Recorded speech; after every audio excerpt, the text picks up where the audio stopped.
What happens when a power-tripping cop targets the wrong black woman on a quiet highway, only to realize she is a United States Army colonel? This is the moment arrogance collides with discipline, and the badge meets something far beyond its authority. Before we go any further, comment where in the world you are watching from, and make sure to subscribe because tomorrow's story is one you don't want to miss. The highway stretched endlessly beneath a fading Texas sky, where the last light of day painted the horizon in slow-burning shades of amber and gold. Angela Carter guided her black SUV along the open road with a steady hand, her posture upright, her movements precise without effort. To anyone passing by, she looked like any other driver heading home after a long day, a quiet figure behind the wheel, unremarkable in the vast sweep of asphalt and sky. But there was something in the way she held herself, something measured and deliberate, as if every motion had been practiced, refined, and locked in a muscle memory over years that most would never understand. Inside the vehicle, the air was calm, filled only with the soft hum of the engine and the faint rustle of fabric as Angela adjusted the sleeve of her navy blazer. The garment lay neatly over her shoulders, civilian in appearance, yet could not fully conceal the discipline etched into her bearing. On the passenger seat rested a garment bag, carefully folded, containing the uniform she had worn just hours earlier at a military ceremony honoring decades of service and sacrifice. The medals were tucked away now, hidden from sight, but their weight lingered in the quiet dignity of her presence. Her eyes moved briefly to the rearview mirror, not out of anxiety, but out of habit. Years of command had trained her to observe without appearing to watch, to assess without betraying thought. The road behind her was mostly empty, save for the occasional distant vehicle, headlights flickering like fireflies in the growing dusk. She exhaled slowly, allowing a rare moment of stillness to settle in her chest. Moments like this were rare, and she treated them with the same respect she gave to orders, never wasting them, never taking them for granted. A country radio station played softly through the speakers, the singer's voice low and steady, blending into the rhythm of the tires. Against pavement, it was peaceful, controlled, predictable, and yet, somewhere beneath that calm, there was a quiet awareness, the kind that never truly turned off. Angela did not search for trouble, but she was always prepared for it. That was the difference. The sun dipped lower, casting long shadows across the road, stretching them thin and sharp like lines drawn across a battlefield map. Angela's grip on the steering wheel remained light, her breathing even, her mind clear. She was heading home, nothing more, nothing less.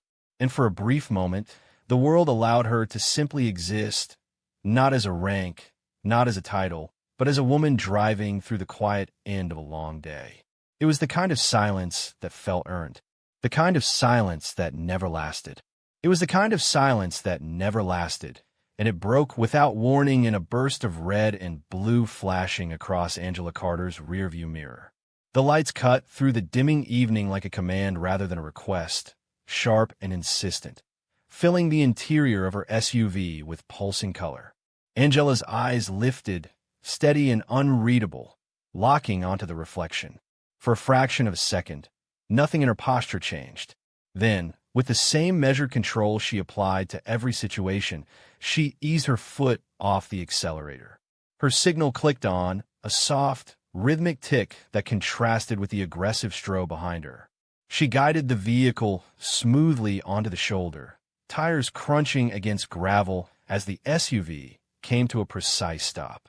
The engine remained running, a low hum beneath the sudden tension that had settled into the air. Angela placed both hands on the steering wheel, fingers relaxed, but visible, exactly where they should be. Her breathing stayed even, her gaze forward, though her awareness expanded outward, tracking every detail without appearing to move. In the mirror, the patrol car door swung open with force. Officer Daniel Reeves stepped out with a kind of energy that did not belong to routine procedure. His movements were sharp, almost impatient, as if the stop itself had already annoyed him. He adjusted his belt with a quick tug, his jaw set tight, eyes locked on Angela's vehicle like he had already decided what he was dealing with before he even reached the door. His boots struck the pavement in heavy, deliberate steps, each one carrying an unspoken assertion of control. As he approached, his hand hovered near his holster, not drawing, but close enough to remind anyone watching exactly where the power sat. Angela saw it in the mirror, cataloged it, then let her gaze return forward, refusing to engage on his terms. Reeves stopped just short of her window, his silhouette framed by the flashing lights behind him. He did not greet her. He did not introduce himself. Instead, his knuckles rapped hard against the glass, sharp and abrupt, more demand than request. Angela turned her head slowly, meeting his presence without haste, and lowered the window halfway. The evening air slipped inside, carrying with it the faint scent of dust and asphalt. License and registration. Reeves barked, his voice clipped, edged with impatience that felt practiced. Not question, not even a complete sentence. Angela studied him for the briefest moment, noting the tension in his jaw, the slight flare of his nostrils, the way his eyes scanned her face without really seeing her. Then she moved, slowly, deliberately. Her right hand left the wheel, reaching toward her purse with clear, visible motion. "Officer," she said evenly, her voice calm, grounded, carrying no trace of challenge. "May I ask the reason for the stop?" The question seemed to irritate him more than defy him. Reeves leaned down slightly, bringing his face closer to the window, his expression tightening as if her composure itself was a problem he needed to correct. "I'll ask the questions here," he snapped, each word landing harder than necessary. His gaze flicked briefly to her hands, then back to her face, searching, pressing, looking for something to push against. Angela did not rush. She retrieved her wallet, held it steady, and kept her movements within his line of sight. Outside, the red and blue lights continued to pulse, painting the scene in alternating shades of authority and warning. The quiet highway no longer felt empty. It felt watched, controlled, and on the edge of something about to tip in the wrong direction. The quiet highway no longer felt empty. It felt watched, controlled, and on the edge of something about to tip in the wrong direction. Reeves did not reach for the documents immediately. Instead, he let the silence stretch, his eyes narrowing slightly as he studied Angela like she had already failed some unspoken test. The flashing lights behind him painted his face in sharp bursts of color, highlighting the tension gathering along his jaw. "Step out of the vehicle," he said suddenly, his tone shifting from impatient to commanding, as if the decision had already been made long before he spoke it aloud. Angela did not move right away. Her license remained poised between her fingers, her posture unchanged, her breathing steady. She turned her head just enough to meet his gaze directly now, not confrontational, but unwavering. "Officer," she replied, her voice even and controlled, "I have complied with your request. May I ask again what the reason for this stop is?" That was enough. The restraint in her voice, the refusal to rush, to shrink, seemed to irritate something deeper in him. Reeves straightened slightly, his shoulders squaring, his presence expanding as if he needed to reclaim space that had never been his to begin with. "You're being detained for suspicious behavior," he snapped, the explanation vague, hollow, but delivered with absolute certainty. His hand lifted, gesturing sharply toward the road behind them. "Now step out of the vehicle."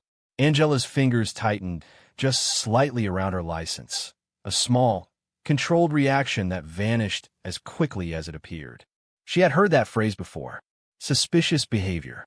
A blanket accusation that required no evidence, no explanation, only compliance.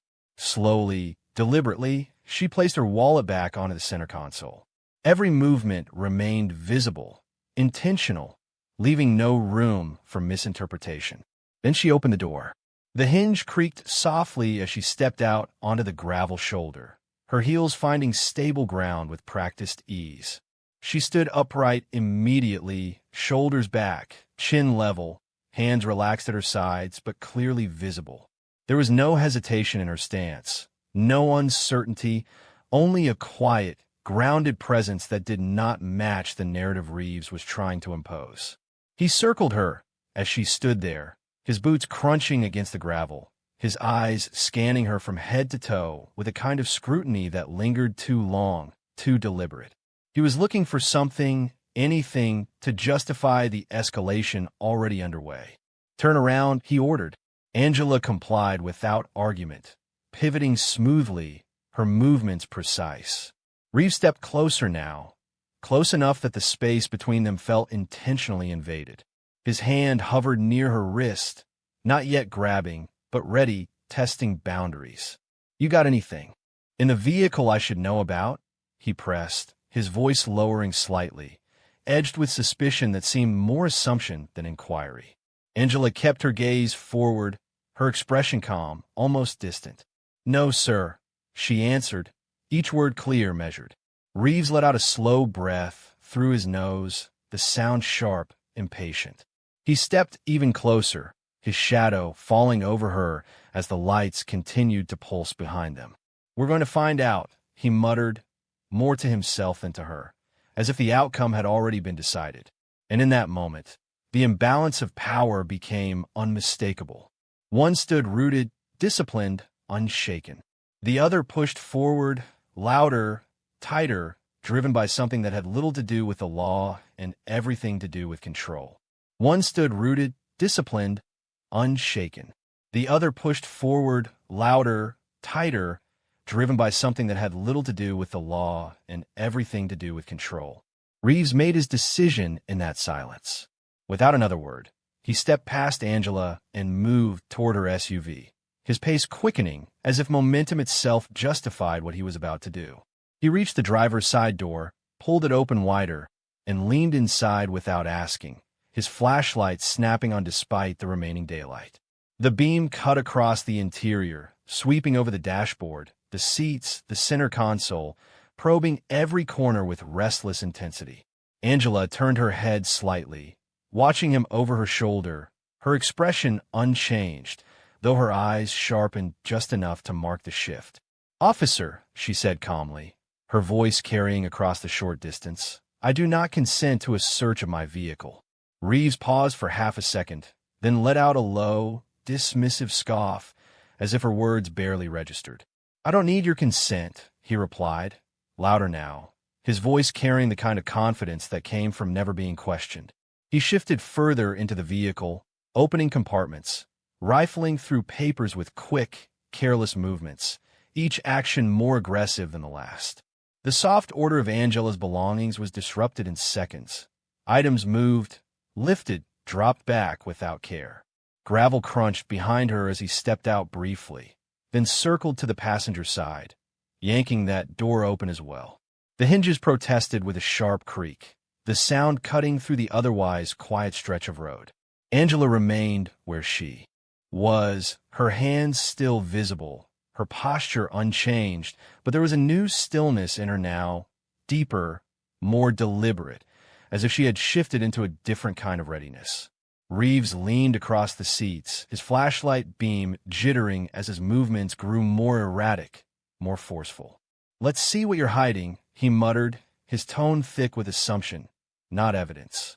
He grabbed the garment bag from the passenger seat, pulling it free with a rough tug. The zipper rattled loudly as he dragged it open without hesitation, fabric spilling slightly as he inspected it with a quick, unimpressed glance. He did not recognize what he was looking at. To him, it was just clothing, just another object to dismiss. He dropped it back onto the seat with a careless shove, already moving on. Angela's gaze followed the motion, but her face did not change. She did not step forward. She did not raise her voice. She simply watched, absorbing every detail, every action, every overreach. Reeves slammed the passenger door shut harder than necessary, the sound echoing across the empty highway. He turned back toward her, his expression tightened, his patience thinning into something sharper. "You're real calm for someone being investigated," he said, narrowing his eyes, as if her composure itself was suspicious. Angela met his gaze fully now, her voice steady, controlled. "I have no reason to be anything else, officer." That answer did not satisfy him. It irritated him. His lips pressed into a thin line, his shoulders squaring again as he closed the distance between them. This time, there was no hesitation in his movement. His hand reached out and closed around her wrist, firm, assertive, testing, as if claiming authority through contact alone. The grip was not violent, but it was unmistakably forceful, designed to remind her of who he believed was in control. Angela did not pull away. She did not tense. She simply looked down at his hand for a brief moment, then back up at his face, her calm, now, carrying something heavier beneath it, something Reeves could not yet understand but was already reacting to. And still, he pushed forward, unaware that with every step, he was crossing lines that would not be easily erased. And still, he pushed forward, unaware that with every step, he was crossing lines that would not be easily erased. Reeves tightened his grip around Angela's wrist, not enough to injure, but enough to assert control, to test how far he could go without resistance. His fingers pressed into her skin as he pulled her a half-step closer, forcing a shift in her balance that she corrected instantly, her posture snapping back into alignment with quiet precision. "You think this is a game?" he said, his voice lower now, edged with something sharper than irritation, something that fed on compliance and grew when it did not get it. Angela's eyes did not leave his. There was no fear in them, no pleading, no attempt to de-escalate through submission. Only clarity, only restraint. "Officer," she said, her tone steady, "you are overstepping." The words landed without force, but they carried weight. Reeves reacted as if struck anyway. His jaw tightened, a flicker of something defensive flashing across his face before it hardened into something more aggressive. "No," he snapped, releasing her wrist only to reposition himself directly in front of her, blocking any sense of space. "What I'm doing is my job, and right now, you're making it harder than it needs to be." He reached for his radio, pressing the button with a quick, impatient motion. "Dispatch, I've got a non-compliant subject on a traffic stop," he said, his voice louder now, deliberately projecting, shaping the narrative as it formed. "Possible obstruction. I may need backup." The words hung in the air, heavier than they should have been, twisting the situation into something it was not. Angela did not interrupt. She did not react outwardly, but something in her stance shifted, subtle, almost imperceptible, as if she had drawn an invisible line within herself. Reeves noticed it, even if he did not understand it, and it irritated him more. He stepped closer again, invading her space with deliberate intent. "Turn around," he ordered, sharper this time. "Hands behind your back." The command came too quickly, too forcefully, skipping over any pretense of procedure. Angela held his gaze for a moment longer, then slowly turned as instructed, her movements controlled, deliberate. Her hands moved behind her back, wrists aligned, ready, but not surrendered. Reeves reached for his cuffs, the metal glinting briefly in the flashing lights before he brought them forward. His breathing had changed now, slightly uneven, driven by the momentum of his own escalation. He grabbed her wrist again, this time with more force, beginning to pull her hands together. The contact was rougher now, less controlled, fueled by the need to assert dominance. Angela did not resist physically, but her voice came again, calm, unwavering, cutting through the tension with precision. "You are making a serious mistake." Reeves let out a short, sharp exhale, something between a scoff and a laugh, though there was no humor in it. "Yeah," he said, tightening his grip as he positioned the cuffs. "Then maybe you should have thought about that before acting suspicious." The irony went completely unnoticed by him. Gravel shifted under their feet as a distant car slowed, its headlights sweeping across the scene before continuing on, the driver unwilling to get involved. The world outside remained indifferent, but here on the shoulder of that quiet highway, everything had narrowed to this moment. Reeves raised the cuffs, ready to close them, his focus locked on the act, on the control, on the authority he believed was absolute.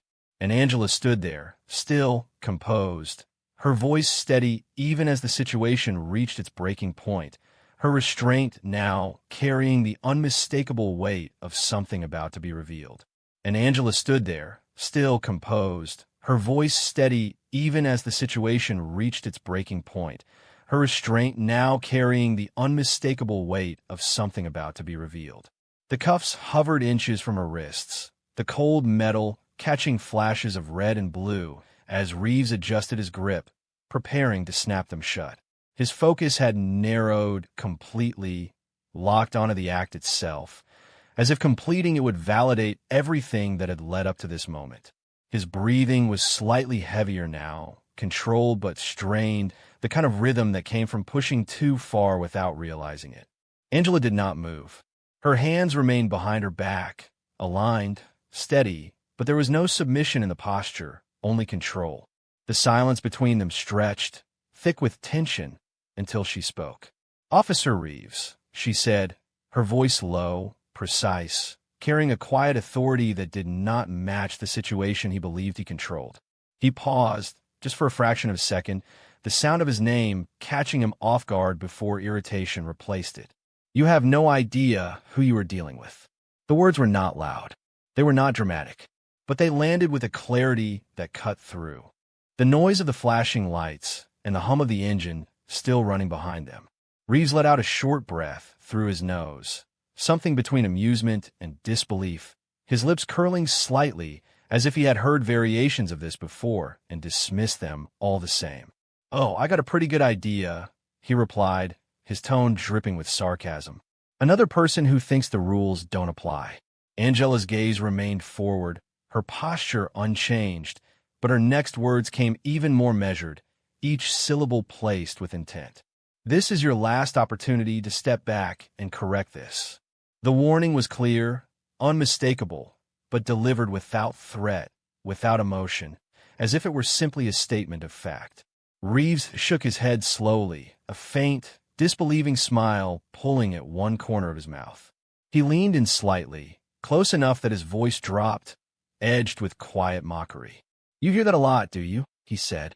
"People like you always think you've got some kind of leverage." He straightened again, the brief flicker of hesitation gone completely now, replaced by something more rigid, more certain. In his mind, this moment was already decided. The cuffs in his hand shifted as he repositioned them, aligning the metal with her wrists.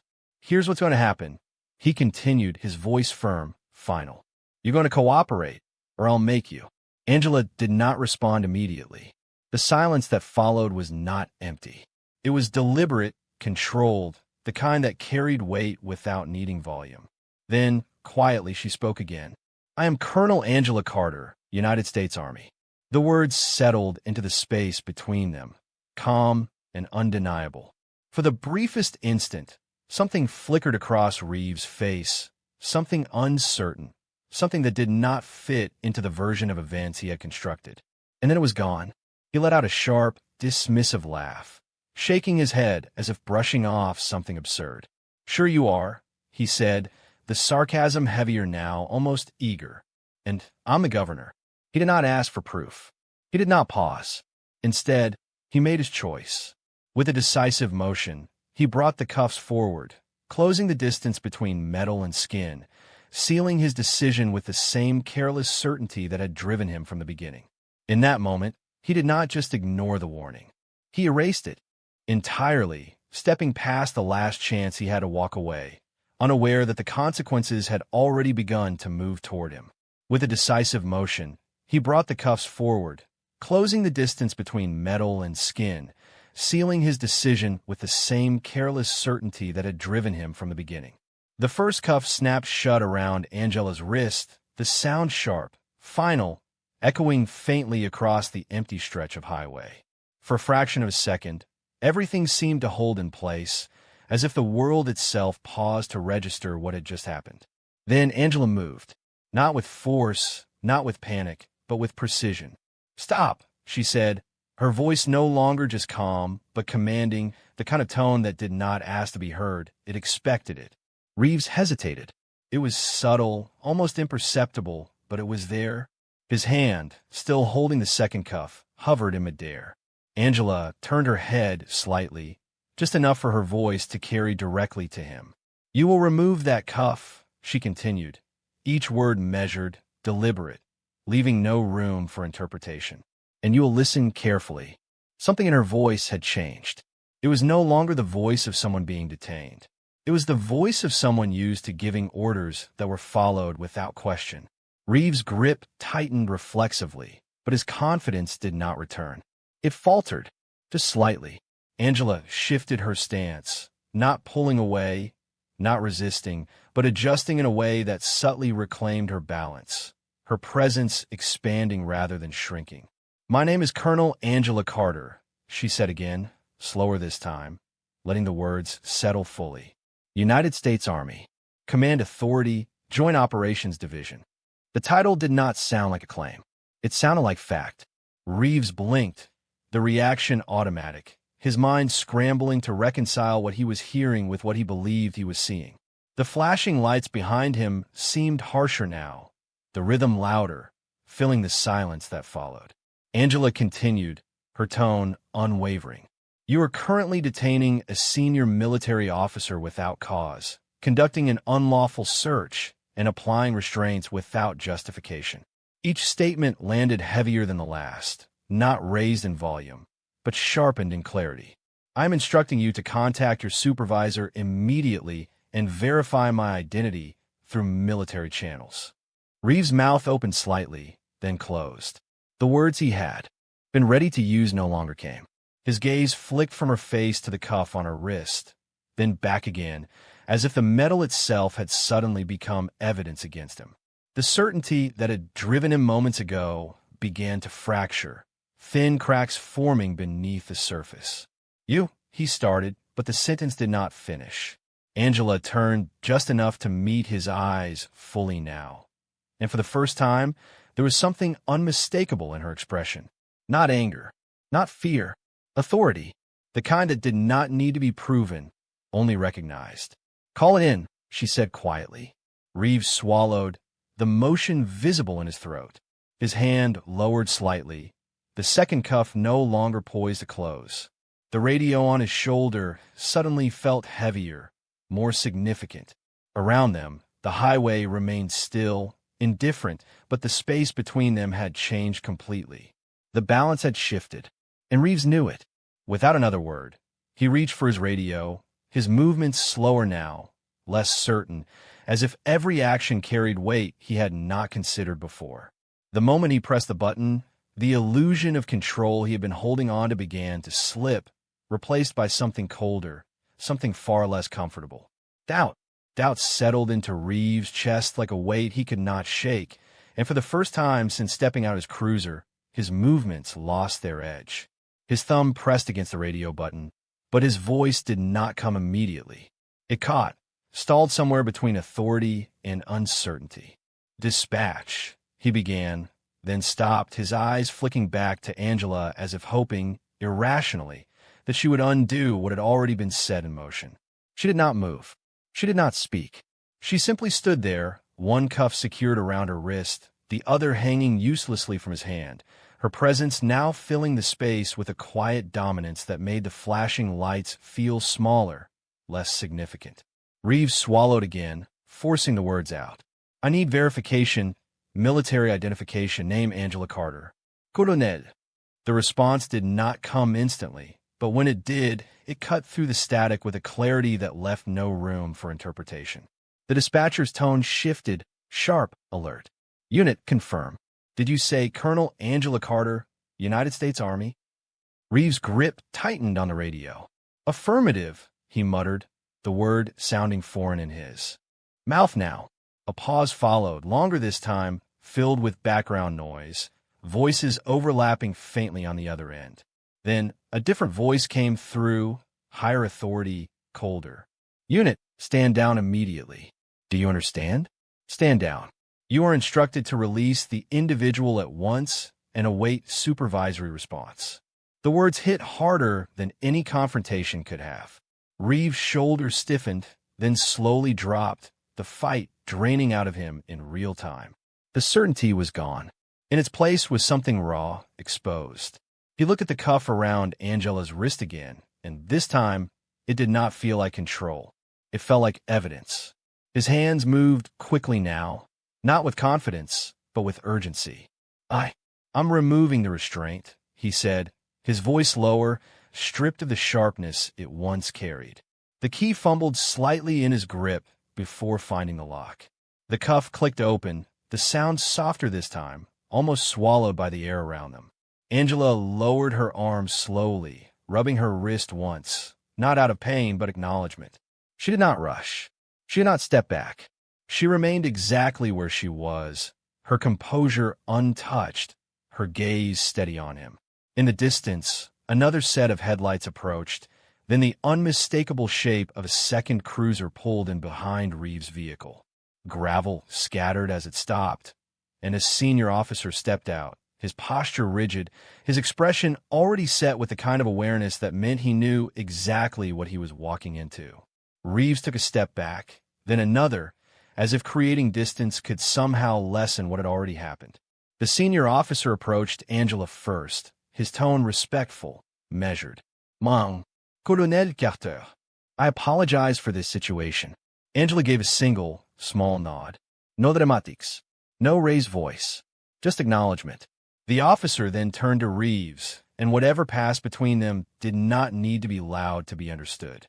Reeves' gaze dropped, his shoulders rounding slightly, the posture of a man who had just realized the full weight of his actions. His badge no longer looked like authority. It looked like something fragile, something already slipping away. The flashing lights continued behind them, but now they illuminated a different scene entirely. Not control, not dominance, consequence. The flashing lights continued behind them, but now they illuminated a different scene entirely. Not control, not dominance, consequence. The air felt different, lighter somehow, as if the tension that had gripped the roadside moments before had finally released its hold. Reeves stood a few steps back, his posture no longer rigid, no longer inflated with authority, but diminished, uncertain. His hands hovered awkwardly near his belt, unsure of where to rest, as if even the smallest movement now carried the risk of making things worse. The senior officer spoke quietly into his own radio, coordinating next steps, his tone clipped and efficient, but there was no urgency in it anymore. The situation had already resolved itself. What remained was procedure. Angela Carter adjusted the sleeve of her blazer with a small, deliberate motion, smoothing the fabric as if restoring order not just to her appearance, but to the moment itself.